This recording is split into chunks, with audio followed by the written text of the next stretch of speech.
How's it going, everyone, and welcome all in for another edition of the unofficial WCC Hoops podcast.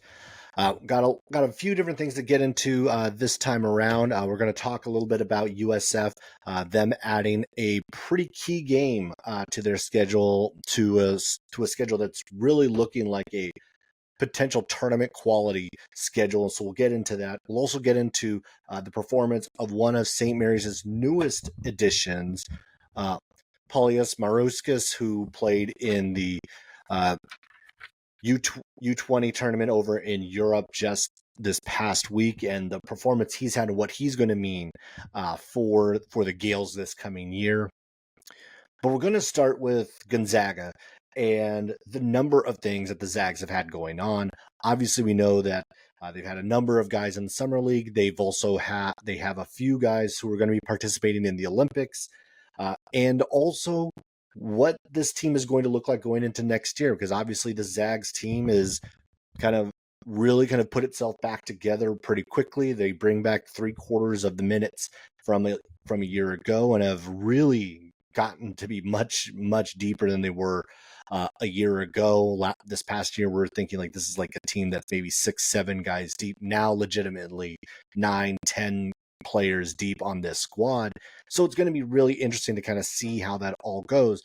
And to help me kind of go over that and really kind of walk that through is going to be Theo Lawson from the Spokesman review. So we'll have a chance to talk with him. We'll get to that interview right now, as he and I went over what the Zags off seasons look like and what we could look forward to seeing this coming season. All right, it's always great to bring on Theo Lawson from the Spokesman Review. He's down in Las Vegas for Summer League, for Team USA, Team Canada, and all those good things. Theo, how's the last few days been in Vegas? It's cooled down a little bit. It was 117 degrees when I got down here on the 7th, and we're down to 105, I think. So it's been nice. We had rain one night, even a little desert summer monsoon situation. So it's a long time to be in Vegas, but yeah, just a good opportunity to check in with the USA Olympic guys and Coach Few down there with that team, and then the Canadians, and then obviously the crop of summer league guys that are down. Yeah, and speaking of there's a lot of Zags that are down there in Vegas this past week, and thinking specifically about looking at that Canadian national team. You have Kelly Olynyk, who is kind of the veteran of that squad. Andrew Nembhard, who's coming in as his first time on the Olympic team. As you've had conversations with those guys or them around the squad, this is a Canadian team that really does look like it could actually do some damage in the Olympics, because you've got a lot of legitimate NBA guys on that squad. Yeah, I think it's 10 NBA guys. They have a couple other guys, a couple veterans that aren't in the NBA, but it's mostly NBA guys, and it's also really, really good NBA guys. It's Jamal Murray, it's SGA, who is second in MVP voting. For whatever you think about Dylan Brooks, he's still a pretty good NBA player, a great defender. The list kind of goes on and on with the NBA guys: Lou Dort, Dwight Powell, Kelly Olynyk, like you mentioned. So it's a pretty stacked roster, and I was very curious to watch that game between Canada and the US to see if Canada kind of had enough to be able to hang with the US. And I think their backcourt is just as good as it needs to be, probably. But I really think the advantage the U.S. is going to have against teams like that is the size, with Anthony Davis and Joel Embiid, Bam Adebayo. So they're just so well rounded at every spot. It's kind of hard to see any team that can beat them. But I definitely consider Canada a medal contender. And as far as the backcourt goes, maybe aside from the U.S., I think they probably do have the best backcourt in the Olympic field, and obviously Andrew Nembhard kind of brings something different to that group with his court vision, not necessarily just a score. He's going to be out there finding guys, and I think he will have a role. He's going to be coming off the bench for that team, obviously with the other guys I mentioned, but he's going to get some minutes, and then they really like what they have with Andrew. Yeah, and have you had a chance to talk to Andrew and how his kind of thought process going through his first Olympic cycle? Yeah, we did. We talked to him. I think at shoot around before the USA Canada exhibition game that morning, and he's really happy to be on the team, and definitely feels like he belongs. And I I think he's a lot more confident now after making that run with the Indiana Pacers and hitting some of those big shots on the playoff stage and playing alongside a elite point guard like Tyrese Halliburton. Really had an opportunity to kind of carve out a role with the Pacers last year, and someone who I think they're going to value a lot moving forward, and he's going to have an opportunity probably to sign a pretty big contract if he wants to. So he's pretty happy to be with the Olympic team. He's one of the younger guys on the roster, but definitely someone who looks the part and deserves one of those 12 spots. Now, obviously, like outside of the Canadian national team, there's a lot of guys, a lot of Zags that are down there. Obviously, for Summer League, for Anton Watson, Killian Tilly, Strother, Timmy, all playing there in Summer League. Of that group, it does seem that like there's obviously going to be guys who are going to get a lot of opportunities. Saw Strother last night get a huge, had a huge game. I think it was like 32 or something like that.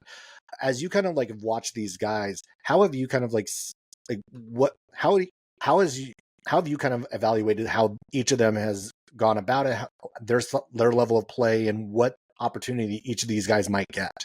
Yeah, it's kind of a different opportunity for all four of them. Obviously, they're all in kind of like different spots in their career. So Strother's obviously the second year Summer League guy who's kind of in that group where is he too good to be at Summer League now? And there's definitely like a top level of players where you're kind of wondering why are they even here? And I think that's true of Jaime Jaquez of the Heat.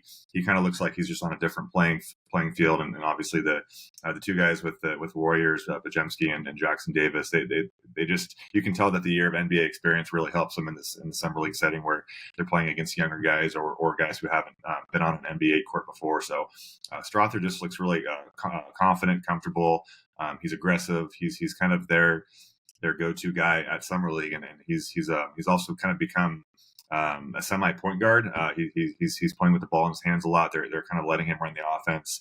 He's attacking the rim. A lot of stuff that you never really saw him do at Gonzaga because he was kind of a catch and shoot guy who mostly stayed on the wing and occasionally kind of went into the paint and used his touch to make a lot of floaters at Gonzaga. But he's doing a lot more, getting to the foul line a ton, and took a ton of shots last night. Missed a shot that would have been the potential game tying shot to send that game to overtime against the Raptors, but still has shown kind of a level of growth from year one to year two, and I think he's going to have a little bit bigger role for the Nuggets next season. And obviously with Anton Watson, rookie with the Celtics, and he hasn't been starting for the Celtics at Summer League. They play tonight. We'll see if that changes tonight, but he's someone who is just kind of expected to, I think, do what he did at Gonzaga more or less, and play really good defense, guard the other team's best player, make the right plays, rebound, and kind of do all the Anton Watson stuff that we're familiar with him doing for 5 years at Gonzaga. So, and then he's also playing with Killian Tilly, which is kind of neat because they were teammates for a hot minute at Gonzaga back in 2019, 2020. Pretty interesting that Anton Watson really got his first minutes at Gonzaga, got to start his first year at Gonzaga because of an injury to Killian Tilly. Tilly missed a big chunk of the season, and Anton got to start in his place. Tilly came back, took the job back, and then actually Anton ended up getting hurt later on in that year. So those two didn't play together a ton, but obviously pretty good friends, and neat to see them back on the court together. Drew Timmy coming off a foot fracture with Wisconsin Herd in the G League. He's back at Summer League with the Kings this year, so another opportunity for him to kind of see if he can find a spot on a G League roster. More than likely, I don't think he's probably going to make the NBA leap right away, but potentially a 2-way contract. He actually played pretty well in the California Classic down there in Sacramento and San Francisco, but a couple more opportunities, and I really think the Kings like him, and has a few connections on that staff. Ricky Foy, who is a director of analytics at Gonzaga, was actually kind of involved in recruiting Drew Timmy to Gonzaga, and now he's an assistant coach with the Kings after spending some time with Tommy Lloyd down at Arizona. So he has a few connections down there, and obviously I think 3 or 4 more opportunities here in Vegas to show that he kind of deserves a spot on that roster or another roster in the NBA.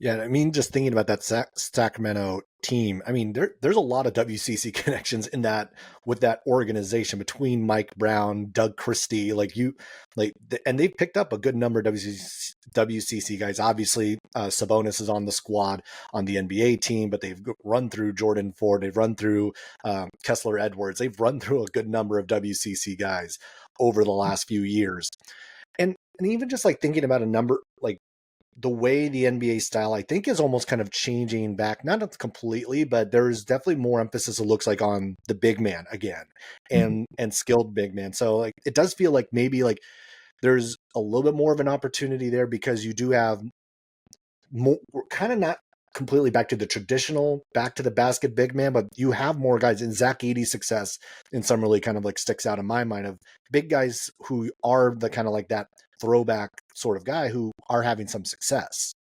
Yeah, definitely. I think when you kind of look at the NBA landscape, I mean, two of the top, you could argue top three, top five players in the league are Nikola Jokic and Joel Embiid, who are more traditional back to the basket. Obviously, can pop out and shoot threes pretty well, and are pretty good defenders and can do a lot of stuff. I'm not saying that's all they can do, but those guys might not have done so well, 10 years ago when it was kind of all about the floor spacing and getting up and down and shooting a three every trip down. So I think there is potentially a role for someone like Drew. Obviously, doesn't have the size that a Zach Edey or Donovan Clingan has, and doesn't really have the defensive chops. But I think he's really worked the last couple of years to kind of stretch out his shooting and prove that he can make threes at the NBA level, and at least be someone that you have to guard out there in the NBA or in the G League, and obviously still has his back to the basket package, and all the footwork's the same, and still doing a lot of the same stuff that you saw for 4 years at Gonzaga. So I think there is a role for him. It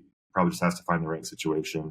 Maybe it is locking on with the G League team and trying to get a 2-way contract. And talking to him yesterday, I think he was pretty close to getting a call up at some point last season with the Bucks before the injury happened, and I'm not sure if that would have been long term or not, but I think he would have had a chance to at least play in an NBA game had he not suffered that foot fracture, and that was actually his first injury ever playing basketball. He told me he's never missed a practice because of an injury, never missed a game because of an injury. So really bad timing, but obviously made a pretty full recovery and locked on with the Kings, and we'll kind of see what's next. So the other Zag rep down in Vegas this past week was Mark Few with Team USA. Obviously, they've already they've hit the road and are now overseas, heading toward as they make their way to Paris. I mean, Mark Few is going into a summer where he actually doesn't have to think all too much about the roster, as we talked about a little bit off camera about what this roster entails. As you got kind of like those couple moments with Coach Few down there in Vegas, what sort of like much more comfortable scenario is he in kind of going into this year as opposed to last year, where even at this stage the roster was a lot more chaotic? Yeah, it's such a different situation from last summer when he was with the USA team at the FIBA World Cup in the Philippines. He's had his roster basically assembled for more than a month. It feels like a month and a half, 2 months at this point. This time last year, I think they were still needing to fill 3 to 4 roster spots, and they had a promising freshman commit, Alex Tui from Australia, decommit in the middle of the summer, had to replace that spot. Obviously had some guys to replace from the transfer portal, Hunter Salas, Efton Reed, a couple guys like that, and really added a couple guys late, Luka Kranovic and Pavle Stosic, who didn't actually join the team until September. So he was making a lot of recruiting calls during kind of odd hours in the Philippines to try to fill up his roster and make sure that he had a roster to come back to after the FIBA World Cup, and obviously did a good enough job of that, but really kind of a turbulent off season. Lost one other player, Caden Perry, who medically retired.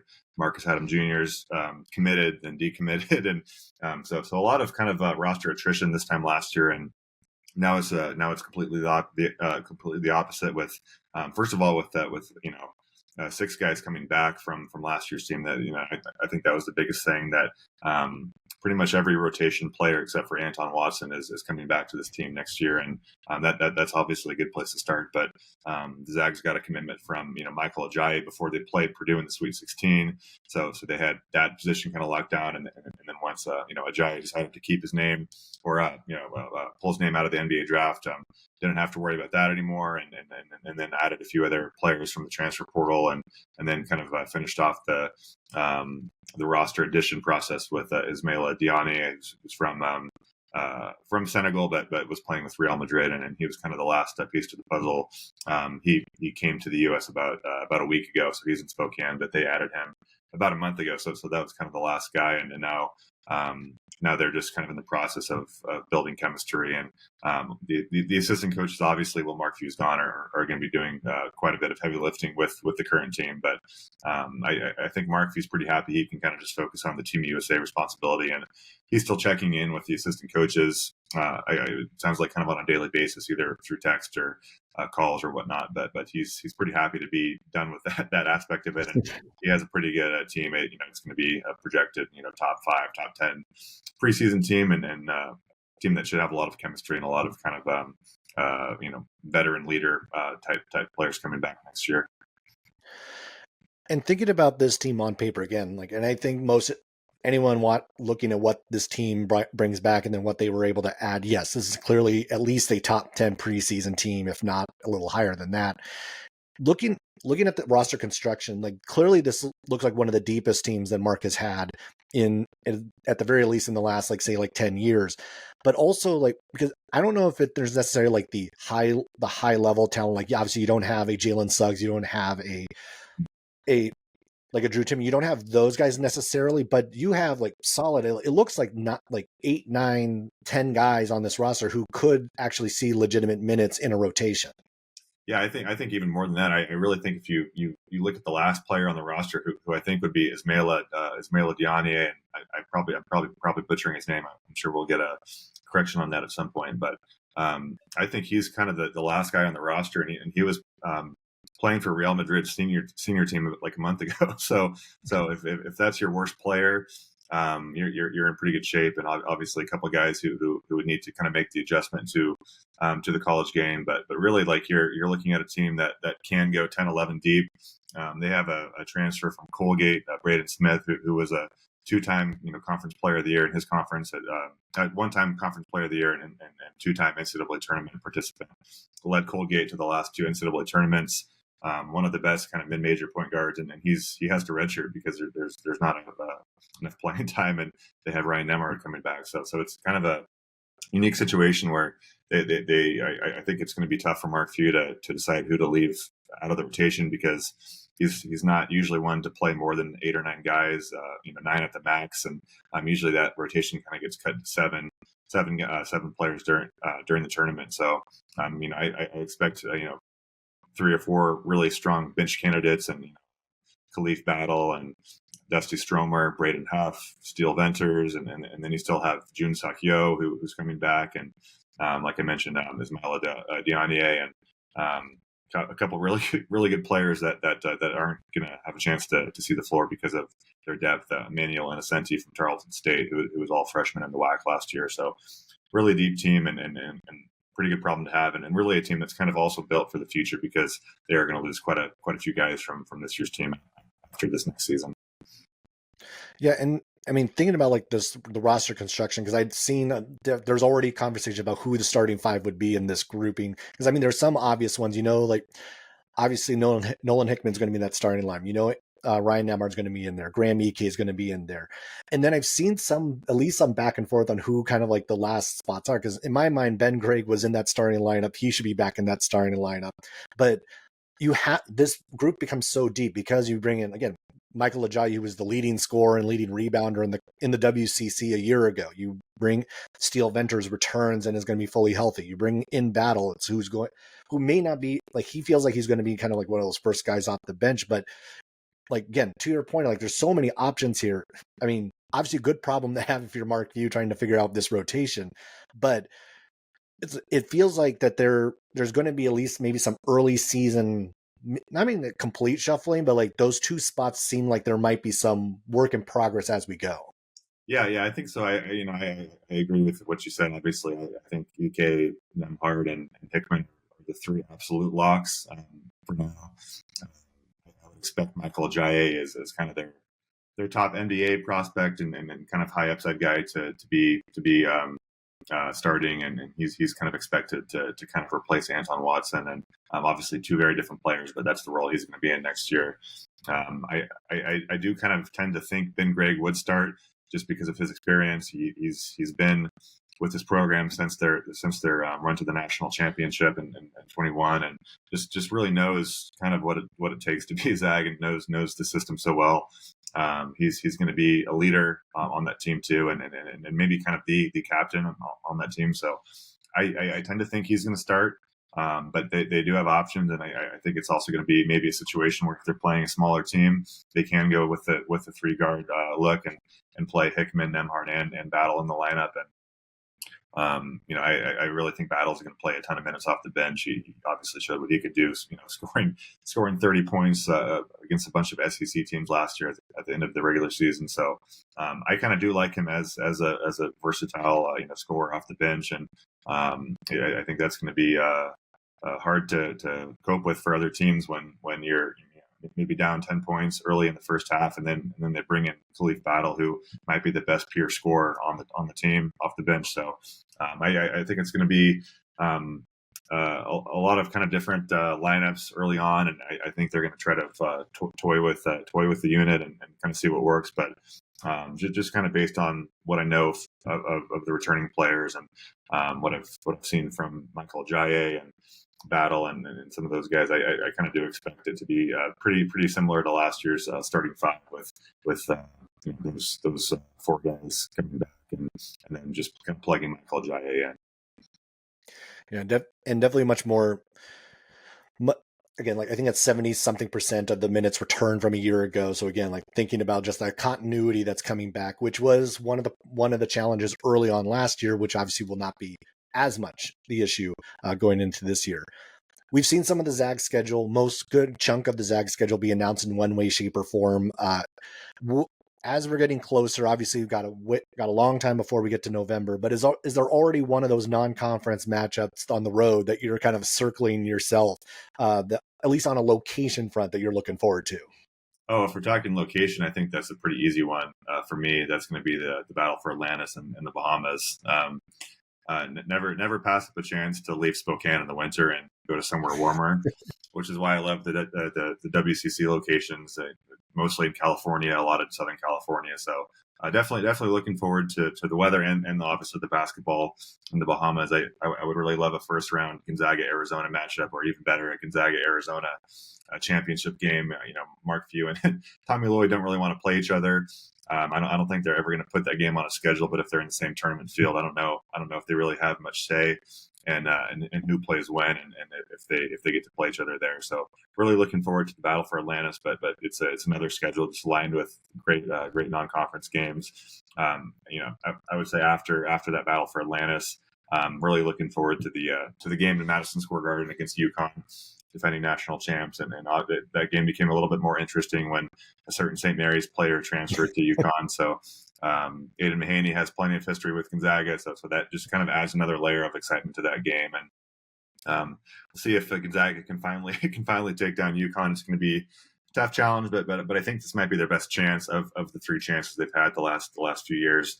This doesn't project to be quite the same UConn team that they've had, so that'll be a fun one. And then kind of the one that was more recently announced was UCLA at the brand new Intuit Dome in LA. That's the Clippers' new arena that I don't think they've quite opened it yet, but I think that'll be one of the first kind of premier college basketball games there. And obviously the history between Gonzaga and UCLA the last 5 years is pretty great. So they always seem to play competitive close games, and it's always fun to see Gonzaga versus UCLA. And then obviously Dominic Harris is going to be on that UCLA team, so another kind of a story within the story to kind of follow before that game. All right, yeah, a lot of great games, a lot of great locations on that Gonzaga schedule for this upcoming non-conference schedule. All right, Theo, thanks a lot for hopping on. It's always great to chat with you, talk catch up with some Zag basketball, and we will definitely catch up down the road. Yep, sounds good. Thanks for having me. Want to thank Theo for hopping on to talk about the Zags and what this is going to look like. Because again, like this, I mean, on paper, it does look, this is easily a top 10 team, maybe a top 5 team going into the season. Don't necessarily know what necessarily that means for the expectations as we think about what March is going to look like. Obviously, they're going to be very easily back in March Madness. Very easily, I think we're going to almost pencil them in to reach another Sweet 16 at the very least. And obviously then who knows what happens at that stage, because it becomes so chaotic and matchup driven at that stage. But this is a great opportunity for the Zags. Maybe one of the deepest squads that Mark Few has had. Maybe not necessarily the most talented, but definitely one of the deeper teams that we've seen in Spokane in quite some time. All right, so next I wanted to get into USF. It was announced Rocco Miller from the Bracketeer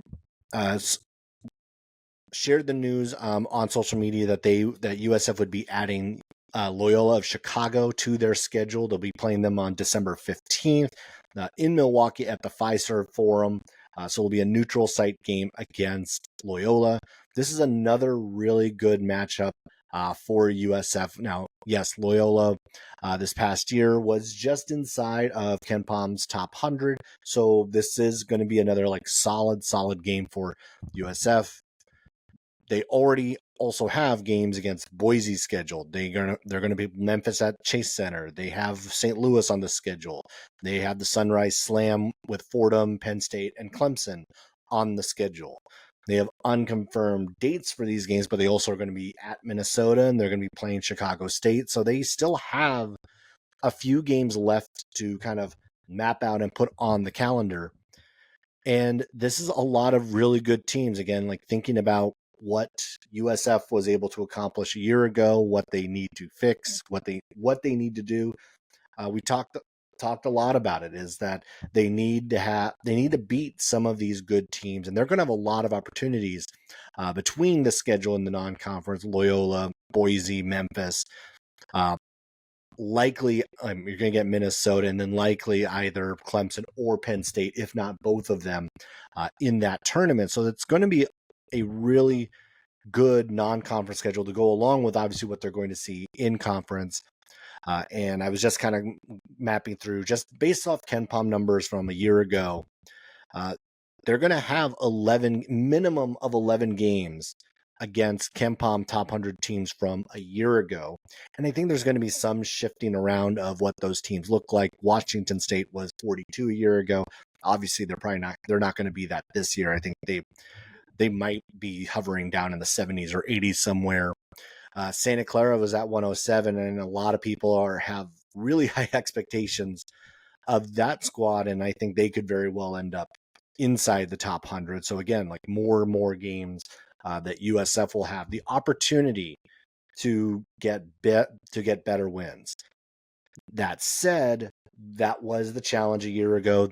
USF was 1-9 against the Ken Palm top 100, and they were 22-2 against everybody else. So USF has done a really good job. The Dons have done a really good job of handling the business that they need to handle, but need to find a way to get over the hump and be able to get at least a few of those games. Because obviously they don't need to go 10-0, 11-0, whatever in these games. But if they can go 5-5, 6-5, 7-4, or like something along those lines, like then you give yourself a shot. Then you give yourselves more of something to build off of going into the WCC tournament, and then also going into Selection Sunday. Because as we know, like the auto bid in the WCC is maybe one of the more challenging auto bids to grab onto, because of how top heavy the WCC is. And not to say that there's not going to be opportunity to kind of break through that. Obviously, Gonzaga did not win it a year ago in what was largely considered a down year for the Zags. St. Mary's was able to claim that, and they've been the regular season champion the last 2 years. So there's definitely some challenges to try to kind of break through that ceiling. But USF has given itself at this stage a lot of opportunities to pick up good wins all throughout their non-conference, and then even in conference, the 2 against Gonzaga, 2 against St. Mary's, Washington State a couple of times, Santa Clara a couple of times. There's a lot of opportunities in conference to be able to pick up some better wins, but then also don't slip against the San Diegos, the Portlands, the Pacifics, the Pepperdines, and all of those, which USF a year ago did a very good job of avoiding those pitfalls. And thinking about this USF squad again, like a few years ago when they did make the NCAA tournament, they did get enough of those wins in the non-conference. And they did not have to beat St. Mary's or Gonzaga in that season. They came close in both cases, but they were not able to get over the hump against those teams. Now, when you're thinking about going into this season, you think about what it's going to take. You almost want to make sure that at least you do beat one of those two teams, in addition to everything else that you're able to do in the non-conference, because that just helps you that much more. This Gonzaga team is going to be a top 10 team. The St. Mary's team, I think, is sneakily going to get back into that top 25, 30 range because, and we'll talk a little bit about it in just after we go over USF a little bit more, is that this St. Mary's team has reloaded, I think, a lot better than most people have given it credit for at this stage. And, USF has still something left to, there's still something to prove here. Yes, they finally broke through the ceiling a couple of years ago with Todd Golden and that squad, the Jamari Bouye, Khalil Shabazz, Jan Masalski. That team broke through finally. Now we're in the Chris Gerlifson era, and it is now the task to he has kept it going. And I think that's one of, obviously that's step one, is keep it moving, keep it rolling. But now it's get back to the dance, get back into the NCAA tournament, because this USF squad has a lot of talent on it. It has some of the elite scores that I think you need in the NCAA tournament to really kind of break through and get a game here or there. I mean, even think about back to that game. It's that had Jan Masalski been healthy in that game against Murray State, I think they win that game. And then if you look up, it was going to be St. Peter's, and there was probably a very good chance. And then, yes, I know St. Peter's went on the huge run and ended up going deep into the tournament, but that could have been USF instead as a 10 seed, an underseeded team in that tournament. That USF squad should not have been a 10 seed based on all the metrics and everything else. But all that said, the Dons are going to have a lot of opportunities to get key wins in the non-conference. They're going to have opportunities to get key wins in conference. And just 3 or 4 games are going to make or break the season. If you can get 3 or 4 key victories against that grouping and keep your noses clean against everybody else, that is going to give you a shot to get back into the NCAA tournament, because then it also puts you right about 25, 26 wins, which is, for a mid-major team, right about where you want to be come Selection Sunday. All right, so next, did want to talk about St. Mary's, and more specifically what we got to see from Paulius Murauskas, who is the incoming transfer from Arizona. The Lithuanian forward was playing for his national team, the U20 team, in the European Cup just over the last couple of weeks, and this guy has been one of the best performers in the entire tournament. He was the second leading scorer the last 2 games. He had 29 points in each of the contests. One of the games, he was 29 points, 7 rebounds, 4 for 9 from 3, 7 of 7 from the free throw line. The other game, 29 points, 11 rebounds, 8 for 14 from the field, 12 of 14 from the free throw line. This is a guy who's going to step in, and he's going to, initially it looked like he was going to probably fill in the Josh Jefferson role. And just based off what we've seen so far over the summer, not only do I think he's going to slide right into that role, he might be a more polished version of what St. Mary's wanted out of Josh Jefferson a year ago. And this is going to, I don't think that St. Mary's is going to miss a beat here.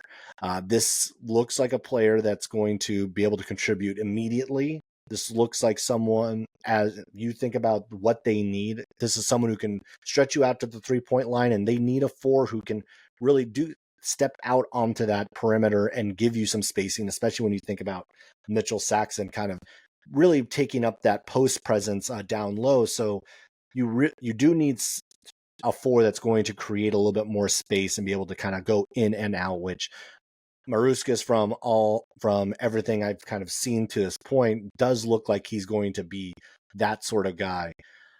And the roster reconstruction of the St. Mary's squad, I think, has gone under the radar because of the 2 big losses. That being, well, 3 3 big losses if you want to throw in Zion Sensley into that as well. You lose Aiden Mahaney, he goes to UConn. You lose Josh Jefferson, he goes to Iowa State. You get a decommittal from Zion Sensley, and so it threw everything into chaos right there at the beginning of the summer. And what was not really what wasn't terribly focused on was then what the aftermath was. And I've talked about it obviously a little bit more individually as they've all started to kind of come in, but really to kind of take a step back and look at what this team still has. They still have Augustus Marciulionis, the reigning WCC Player of the Year and the tournament MVP. You still have Mitchell Saxon, the reigning WCC Defensive Player of the Year. You still have Jordan Ross, who I think is going to be one of the breakout stars of this coming season. Another point guard, St. Mary's will be able to play that 2 point guard set with he and Marciulionis, and he's a really good playmaker and distributor. He's a guy, again, like you're going to have to watch out for. You bring back Luke Barrett, who, again, you look at what he brings, great energy guy. He does a lot of the little things that you need on a good team, and we've seen it from time to time that he can really get it going offensively, where there were a handful of times where he was the leading scorer for the St. Mary's squad a year ago. So that's another key component to this squad. Harry Wessels, who was banged up at the end of last year, should be coming back fully healthy. So that will also be another lift for the St. Mary's squad. You, again, already mentioned Murauskas. You also bring in Ashton Hardaway, the son of Penny Hardaway, who's going to be kind of filling in that 3 spot. A really good 3-point shooter who's also kind of going to be able to, I think he and Murauskas are going to almost kind of be able to flip back and forth at that 3-4 spot. So there's going to be some versatility there size-wise as well, because he's also comes in at 6'8". And then Mikey Lewis, to me, is the one. There's not too many freshmen that make immediate impacts for St. Mary's, but he's going to be one of them, I think. And he comes in, he's a scorer. That's what he was in high school. That was his reputation. And just based off of what I have heard at this stage, he's fitted in really quickly, really well. And this is a kid who's going to be able to get you instant buckets. And if he's coming off the bench and that's part of that second unit, this does look like now you kind of are starting to layer this a little bit better. Where maybe a year ago, it wasn't as deep as maybe we all thought it was, at least on the offensive end. And this team looks like there's way more offensive options as you kind of go deeper and deeper onto this roster and think about what this squad is going to look like, what they are. This team is still going to have that defensive identity. I don't think that's going to leave anytime soon.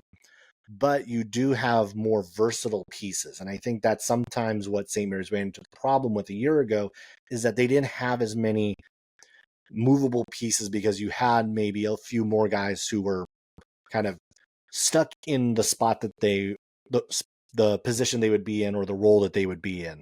And the St. Mary's squad, again, like the roster reconstruction that has happened in the aftermath of the transfers, and those weren't the only ones. You obviously like Jensen Bradkey and also Chris Howell hit the transfer portal as well. So it wasn't just the main stars that hit the portal, but also some role players as well. And I keep thinking about this, like don't underestimate the St. Mary's squad going into the year. I know that Santa Clara has a lot of hype to what they're going to be doing. USF is really confident going into what they're going to have. Washington State coming in, I think, is going to have some growing pains, but they also are going to have an eye on trying to finish in the top tier of the WCC going into next year. And this St. Mary's squad, while on paper might have a few more question marks going into this year than it did a year ago, I don't think the talent level has actually dropped all that much, if at all. And that's, I think, one of the encouraging thing, if you're a St. Mary's fan, if you are following this squad, is that the names might have been big, but the talent that was brought back is also pretty big. I don't think there's going to be a huge drop off from what we see this coming year. It's just going to look different than what we saw. You don't have Aiden Mahaney, you don't have Josh Jefferson, but you bring in some pieces. You're going to see some rotations that are going to look different, but I think this team's going to be just as effective as it has been under Randy Bennett for the last 15, 20 years. All right, well, that'll do it for this episode of the unofficial WCC Hoops podcast. Be sure to hit the subscribe button and follow on your favorite streaming services. And then also follow on social media at Post by Zach and unofficial WCC pod. All right, well, that'll do it. Thanks for watching, everybody, and I will catch you later.